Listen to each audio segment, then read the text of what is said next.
تو مولا علی المرتضیٰ شیر خدا رضی اللہ تعالیٰ عنہ، آپ کی ایک اور روایت ہے کہ حضور سے عرض کیا گیا، تیسری روایت پیش کر رہا ہوں خلافت کے حوالے سے، حضرت علی کی روایت ہے کہ رسول اللہ سے پوچھا گیا کہ اپنے بعد کوئی خلیفہ بنا دو، حدیث سننے والی ہے۔ ان علی، مولا کائنات فرماتے ہیں قال رسول اللہ ان تولوا ابا بکر تجدوہ زاہدا فی الدنیا راغبا فی الاخرہ، اگر تم میرے بعد ابو بکر کو ان تولو ولی بناؤ گے، خلیفہ بناؤ گے، تو کیا ہوگا؟ تجدوہ، تم پاؤ گے ان کو زاہدا فی الدنیا وراغبا فی الاخرہ، دنیا سے دور اور آخرت کی رغبت کرنے والا پاؤ گے۔ وَإِن تُوَلُّوا عُمَرَ، اور اگر میرے بعد تم عمر کو خلیفہ بناؤ گے، تَجِدُوهُ قَوِيًّا أَمِينًا، تم ان کو عمر فاروق کو بڑا قوی امین پاؤ گے، لا تَأْخُذُهُ فِي اللَّهِ تَعَالَى لَوْمَةَ لَائِمٍ، اللہ کے نہیں کر سکے گا۔ وَإِن تُوَلُّوا عَلِيًّا، اور اگر تم میرے بعد علی کو خلیفہ بناؤ گے، تَجِدُوهُ هَادِيًا مَهْدِيًّا، تو تم ان کو ہدایت دینے والا اور ہدایت پر چلنے والا، یَسْلُکُ بِکُمْ الطَّرِیقَ، اور تمہیں لے کر سیدھے راستے پر چلنے والا پاؤ گے۔ یہ حدیث پاک حضور نبی کریم سے پوچھا گیا، جناب اپنے بعد کوئی خلیفہ بناؤ، فرمایا میرے بعد اگر ابو بکر کو بناؤ گے وہ بھی اچھا ہوگا، عمر کو بناؤ گے وہ بھی اچھا ہوگا، علی کو بناؤ گے وہ بھی تمہیں سیدھے راستے پر لے کے چلے گا۔ قال علی، مولا علی اٹھ کھڑے ہوئے اسی مجمع میں۔ یہ ملنگ کہتے ہیں نا کہ جناب 6 مہینے بعد میں بیعت کی، نا، اسی مجمع میں مولا علی اٹھ کھڑے ہوئے۔ حدیث کا نمبر 4422 مستدرک للحاکم، اور امام حاکم وہ ہیں جن کو شیعہ حضرات بھی یہ جانتے ہیں کہ ان کو اہل بیت کی محبت کی وجہ سے لوگوں نے شیعہ کہنا شروع کر دیا تھا، لیکن جو ہے محدثین نے پھر تحقیق کی اور انہوں نے کہا کہ نہیں، یہ شیعہ نہیں ہے، صرف اہل بیت کی محبت رکھنے والے ہیں۔ ایسے محدث کا اپنی حدیث کے مجموعے میں ایسی حدیث لانا دوسروں کے لیے بھی سوچنے کو دعوت دیتا ہے۔ آپ نے فرمایا قال علی والزبیر، حضرت علی اور زبیر، آپ نے کہا ما غضبنا الا لانک دخرنا عن المشاورات، ہم غصے میں صرف اس لیے تھے، ہمیں پتہ نہیں تھا حالات کا کہ یہاں فتنہ ہونے والا تھا، تو ہم نے یہ سمجھا کہ ہمیں مشاورت میں بلایا نہیں گیا،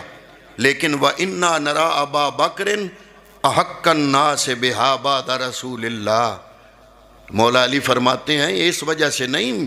میں ناراض کہ میں کوئی اپنے آپ کو خلافت کا حقدار سمجھتا ہوں، بلکہ میں علی، مولا علی فرما رہے ہیں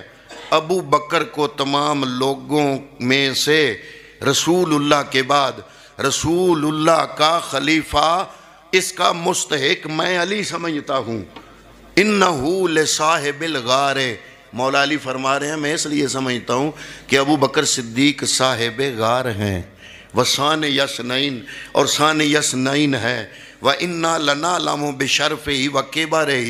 اور ہم ابو بکر صدیق کی شرف اور فضیلت کو جانتے ہیں۔ وَلَقَدْ أَمَرَهُ رسول اللہ صلی اللہ علیہ وسلم بِالصَّلَاةِ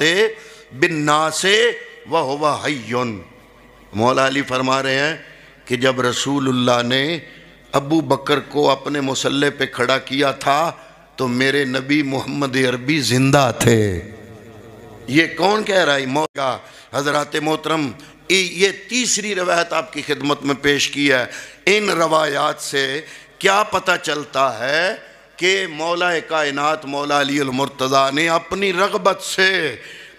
ابو بکر صدیق کے ہاتھ پہ بیعت کر کے ساتھ یہ بیان بھی جاری کیا کہ فرمایا کہ میں جو تھوڑا سا پیچھے پیچھے تھا صرف اس غلط فہمی کی وجہ سے تھا کہ شاید مشورہ ہوا ابو بکر کو خلیفہ بنانے کا اور مجھے مشورے میں شامل نہیں کیا گیا، اس وجہ سے میں پیچھے نہیں تھا کہ میں ابو بکر کو اس کا مستحق نہیں سمجھتا۔ میں ابو بکر کو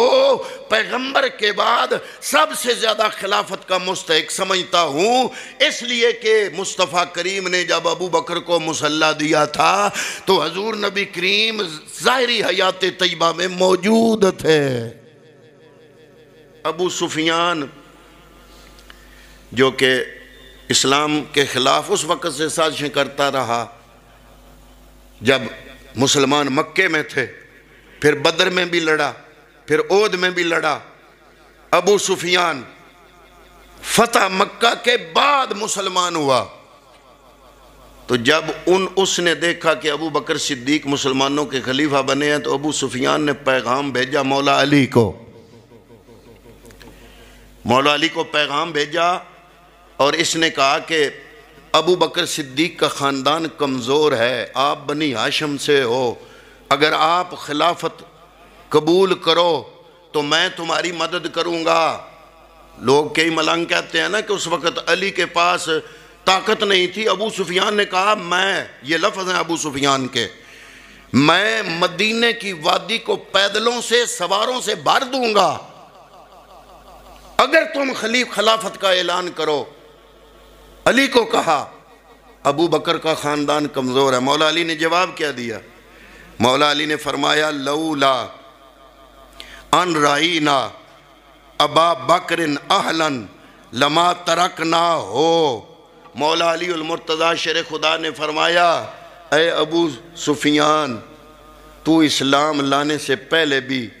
اسلام کے خلاف سازشیں کرتا تھا، اب کلمہ پڑھنے کے بعد بھی تم اسلام کے خلاف سازش کر رہے ہو۔ لولا ان رائینا ابا بکر لہا، اگر میرے نزدیک ابو بکر اس چیز کا اہل نہ ہوتا، لما ترک نہ ہو، تو میں اس کو چھوڑ دیتا اور اپنی خلافت کا اعلان کرتا، لیکن میرے نزدیک ابو بکر خلافت کا مستحق ہے۔ آگے علی المرتضی نے فرمایا ردینا لدنیانا من رضیہ رسول اللہ لدیننا۔ علی المرتضی اس بندے کو اپنی دنیا کا امام بنانے پر راضی ہو گیا جس کو علی کے نبی نے علی کے دین کا امام بنا دیا۔